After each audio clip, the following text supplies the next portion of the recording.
Hey guys, Coach Dan here. Thoughts that I am pondering this week, or the idea that I'm pressing onto clients this week, is the idea of prioritizing, planning, and preparing. So if you're wanting to work out this week, you have to prioritize, plan, and prepare for it, right? So again, if it's not a priority, if it's down there on your priority list, if it's below 10 other things, all those 10 things are going to get in the way before you actually get to going to the gym or whatever it might be, going for a run, whatever you want to do. So firstly, we have to prioritize. It's got to be important enough. It doesn't have to be the most important thing. It just can't be 20th on the list probably. Then we got to plan for it. How many days you're going? What times they're going to be? Are you going to food prep? When's that going to be? What days that got to be? So we've got to plan for it. So we have, and we know we can get it in, and we set aside, and we have prioritized that time and planned for that time to be about you and your exercise and your health and whatever it might be. And then preparation. In some instances, you might plan to do something, but if you're not prepared for it, then you can't do the thing. So an example of that would be if I'm wanting to food prep, but I haven't gone grocery shopping, I can't food prep. So there has to be a certain level of preparation to be able to follow through with the plan in general, right? So this week, prioritize, plan, and prepare all the things that are important to you, right? Be it exercise, health, whatever it might be. All right, with that spiel out of the way, we've got lower body today. We're back into hack squats. We're back into the good stuff. The meat and potatoes should be a good one. Get out there, try and get a little bit better from last week. There's no having to change too much dramatic this week. It's just about putting that effort in, seeing where my body kind of ends up today. And yeah, that's that basically. Hack squats to start. Still going pretty well on them. Keep pushing the weight on them. Should be good. All right, let's see you out there in a second. Okay, up to my last warm-up set here. Getting ready for my top set of hack squats. So setting the feet so it's comfortable for you. Allows you to work the quads as hard as possible. So for me, sort of mid-platform-ish. Pretty narrow stance, toes slightly out. I've got my yoga blocks here for that extra depth. Couple of reps at this weight.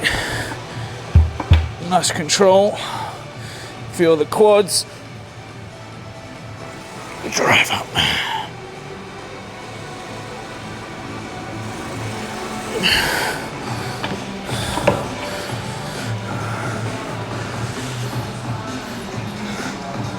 Okay, 3 sets here, 1 top set, 2 down sets.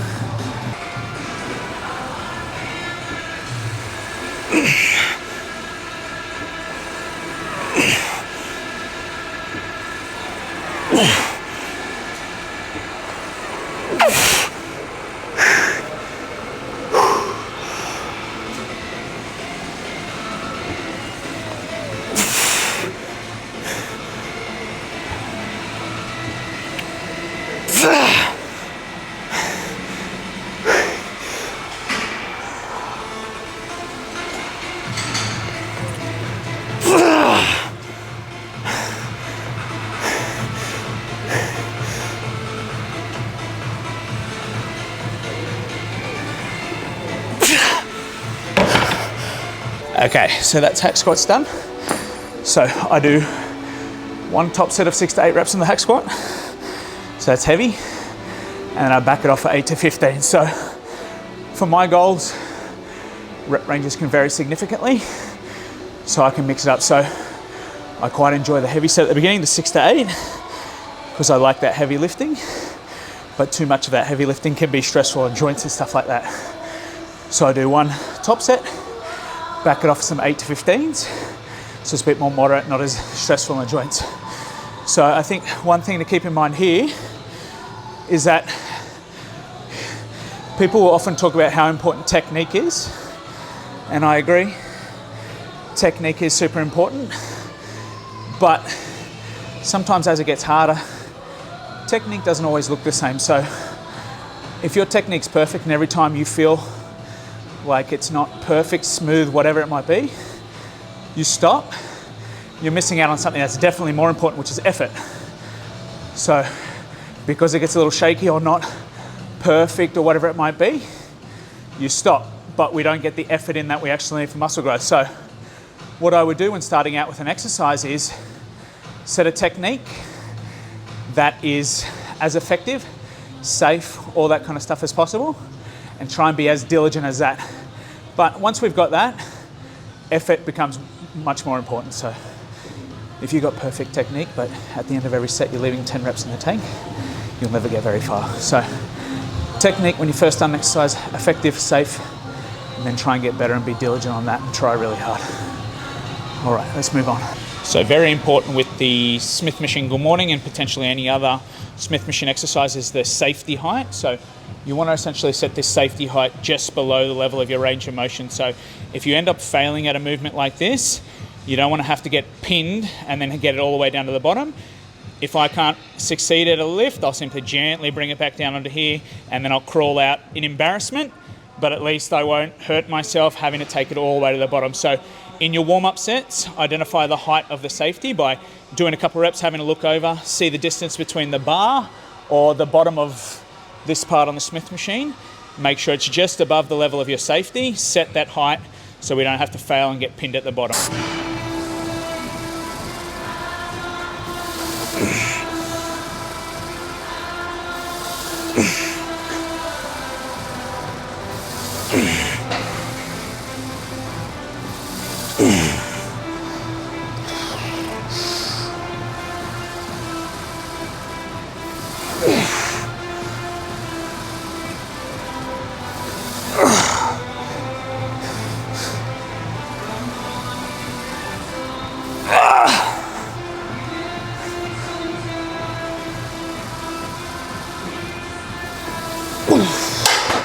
Two things to come from the back end of that is that when doing a lot of different movements, often you'll have other muscle groups that contribute to the movement. So for the Smith machine good morning, I have to put a bar on my back. So all the muscles in my back have to hold some level of tension and work decently hard. I'm extending and flexing the hip, which means glutes have to be involved as well. But if we can get, if those elements are strong enough to make sure the hamstrings are the limiting factor here, the exercise can be good. If you find that other things are giving out first, maybe potentially choose another option. So if your back's too weak, strengthen your back up, come back to this so we can expose the hamstrings. Also, if you wanted to make this one a little bit more glutey, simply flexing at the knees as you hinge. So as I come down, I'll bend my knees as well. We'll take some of the stretch away from the hamstrings and therefore potentially make it more effective for the glutes.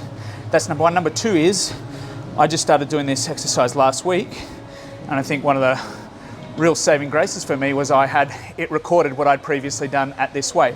So I could come straight back into it, know where I was, know where my strength is, know if I'm making progress, like come back to it easily, smoothly. So that's one of the important things of logging over time. And then again, I just keep a separate sheet for personal best lifts and my favorite lifts and stuff like that. So when I add them back in, I've got them there ready to go. Okay, hip thrust next. All right, next cab off the rank is the hip thrust. We are fortunate enough to have a hip thrust machine, which just makes the setup easy, weighting it easy, don't have to pull a bar out, get a bench out, blah, blah, blah, blah for the standard hip thrust. Now, people really do love the hip thrust machine, but there is some limitations to it, which is the range of motion or the stretch that you get on your glutes. But it's still good, especially now I don't really want to load my back anymore. So I've had the hack squat, I've had the Smith machine good morning. If I had to do something else like a split squat, which I do on my other lower body day, that might be a little bit too much to sustain over time, and just generally fatigue might be a bit rough. So this way I can get some extra glute work in and not have to worry about that spinal loading or that fatigue that comes from that. And it's still very effective. It's just that there is that limitation of getting to a good range of motion or a fully stretched glute. So, but as long as you have that somewhere else in your program, you should be good to go. So again, foot position is probably the only consideration here. So you're going to find a position that feels good for you. Some things to consider: if you tend to feel this heaps in your hamstrings, it could be that your hamstrings are tight or that your feet placement's too far in front. If you feel quads, it's potentially that your feet are too far towards your butt. So you find that kind of sweet spot that works for you. We got these tape markings here, so I know where I always set my feet up. I point my toes out a little bit, and it's about shoulder width. This will come down like such. Bring your hips up. Sink down under control. Squeeze, down, squeeze.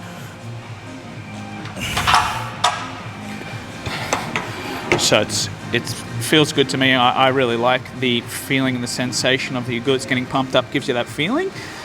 And again, no spinal loading here, so that feels really good. I think the other thing to consider is your head position. So as long as it feels okay for you, pinpointing something directly in front of you and focusing on that, so we're not moving our back as we do that, lock in. There are some people who, when they do focus on something, they might feel a little bit of discomfort in their back. So figure it out. If you can focus on something, just leave your head there, do so. If moving a little bit through your back does feel more comfortable for you, that is also fine. Again, your glutes are still doing the work. It's just finding out the technique that works for you. All right, we have, I think, one more warm-up.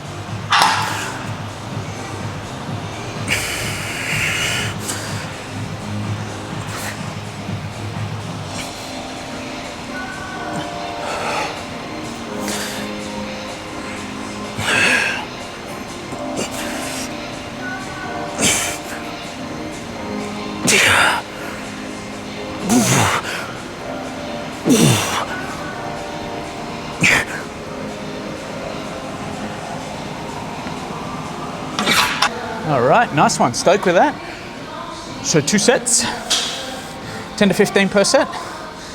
Performance added 5 kgs this week and still got 15 reps, so that's pretty cool. So progress is going nice on here. And again, only 2 sets because when I look at my glute work over the whole week, I only really need 2 sets here. I've got machine abduction later, 2 sets there. And then I've tracked how much sets I'm doing per muscle group per week. And with that amount of work, as the progress showed, it's really all that's required. So I'm making progress on my lifts. My body feels good. Exercise feels good. There's no real need to do 50 sets in this session. So some people often think more is always better, but again, you've got to think about the overall program, and it's not just done in one session, it's done over the course of time. So 2 sets here, a couple of isolation movements to come, and some abs, and we're done. All right, glutes feel nice and pumped after those hip thrusts. That's a good sign. You know, that sensation where you kind of got to walk around your butt. That's how it felt. So that's a good sign for the hip thrust. So now we go leg extension. My usual leg up set up for the leg extension with these yoga blocks tied to the pad increases the range of motion and stretch through the quads. Again, maybe not a massive factor, potentially not worth doing at all, but there is some rationale behind that. So I do that. Doesn't bother me too much. And then I set the back pad here all the way to the back. So if the compound movements like the hack squat that we've already done and the belt squat, which you do on a second lower body day, work a few of the muscles in your quads, this one here is mostly targeted towards the rectus femoris, which is that one that runs down the center, but it also passes into your hip. So it's a hip flexor as well. So when we do squats and things of that nature, leg presses and that kind of thing, at one end, we're essentially flexing the hip while we're stretching the quad. And at the other end, we're doing the opposite, contracting the quad and flexing and lengthening out the hip. So it's kind of like almost fighting against each other. So with those movements, it potentially isn't getting as good a work as something like this, where we lean back, we stretch it out, and then we're all about just the knee extension. So that's why this one has some merit. Does it have to be in every program you do? Not necessarily, but I am doing it just to tick that box. So I did 3 sets on the hack squats, and just to finish the quads off, we go 2 sets here. We'll warm up, and then we'll go into set number 1. 10 to 20 reps, 2 sets only. This one burns, so you just kind of grit the teeth and prepare yourself for that burn and try and fight as long as you can. Let's go.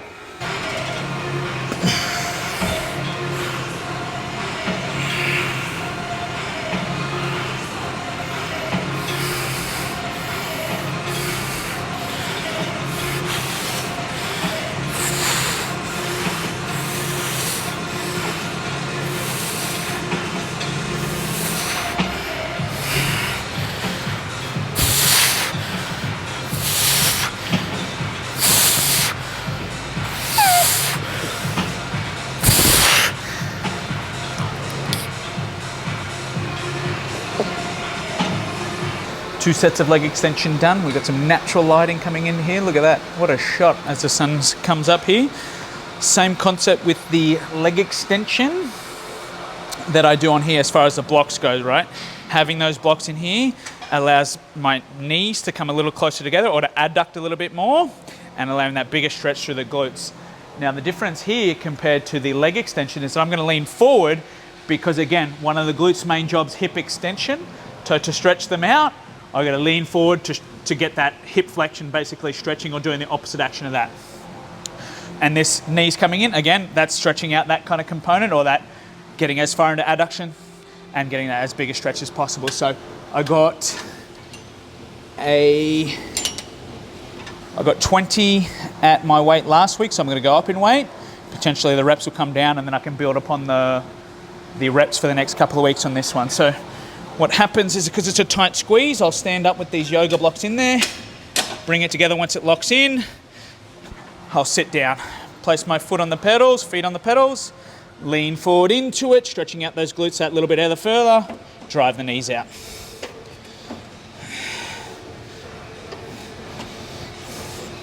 So 10 to 20 reps there. Importantly, what will happen as the set tends to go on is that your body, you'll try and shift yourself forward to make it easier on yourself. I like to essentially line my knees up with a certain level of this and make sure they stay there and we don't shift forward. All right, warm up, and then we are on for set number 1.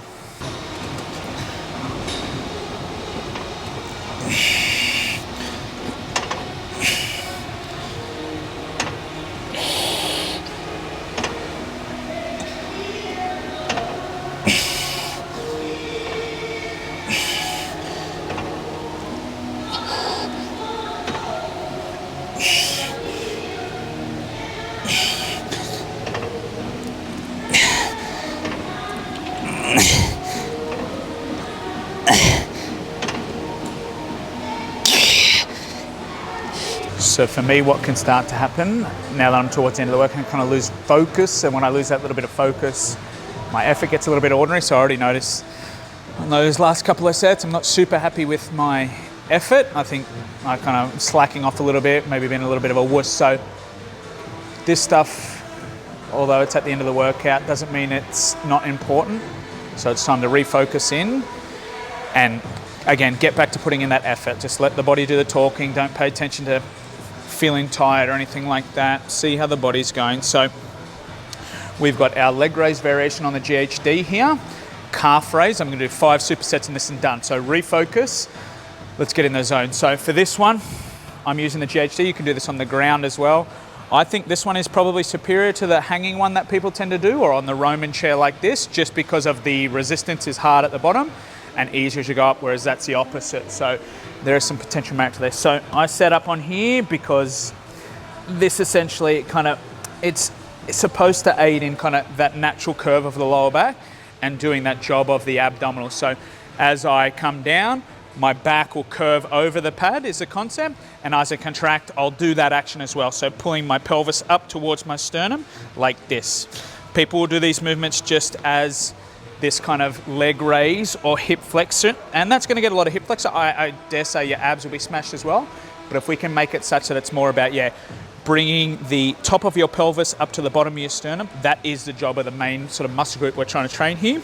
So I'll set my lower back on the pad, get that curve set, grab the handle, raise the legs, control, pull that pelvis up.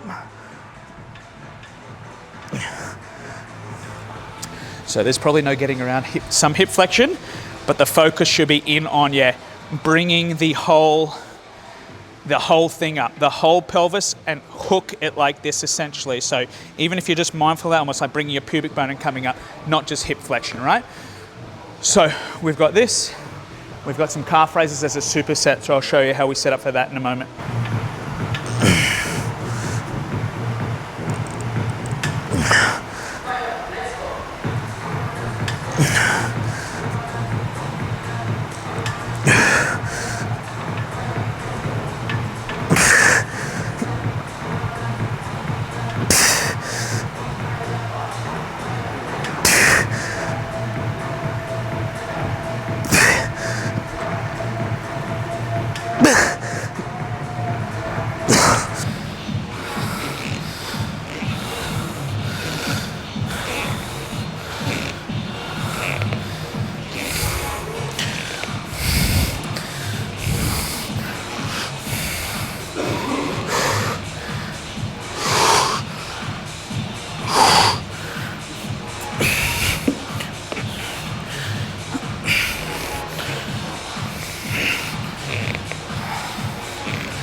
Okay, that's a wrap, guys. So finished off there with 5 sets of the GHD leg raise and the leg press calf raise. So again, I do one of those, walk straight to the other one, walk straight back, and basically the rest of one is, well, essentially you get rest from one while doing work for the other. So that's specifically known as an antagonist paired superset, so different muscle groups. So a good strategy to save time, which I'm a big fan of where possible. Doing your calves, again, doesn't systemically or fatigue you overall too much, so you can go and do abs or vice versa, in my experience. So, you know, for those in this gym, those machines are maybe about 10 meters away from one another. So I do the leg raise, get off, cry a bit, walk over, do the calf raise, get off, cry a bit, and just go back and forth for the 5 sets of each. So instead of doing all of one, 5 sets, doing all of the other 5 sets, we just combine them there, save a bit of time. So the other thing that I want to bring up there is, something that I need to work on for sure is that, when some of the workouts are hard, so some of those big movements really take it out of you. In that situation, as I'm getting towards the end of the workout, I essentially start to drift a little bit. My effort is low and my mindset is a little bit ordinary. So that's going to be a work on for me, is still applying good intensity at the end. Because again, just because potentially those muscle groups aren't the priority of the workout doesn't mean they're not at all. So may as well get the most we can out from it. So that's something I'm going to have to work on in those tough, longer workouts, is that we stay connected, we stay engaged, and we push all the way through to the end. Because you may as well. You're here, you're doing the work, you either go half-hearted or you finish off strong. And that's what my mindset's going to be going forward. And just to recap for this week, the message to my clients is going to be prioritize, plan, and prepare. So prioritize what's important. If getting your workouts in is important to you, your health and fitness is important, you've got to make it a priority. Once you have those priorities set a plan. Okay, so if I want to work out, I want to do food prep, I want to drink water this week, we need a plan to do so. And then prepare. I've got to prepare to be able to drink water, I need a water bottle. To do food prep, I need groceries. To do workout, I need workout gear or whatever else it might be. We have to prioritize, plan, and prepare until we build the routines. Once they're routines, you can kind of not do that as much because you kind of just roll into the automatic behaviors, right? Now, as always, it's all about progress over perfection. Coach Dan, signing off.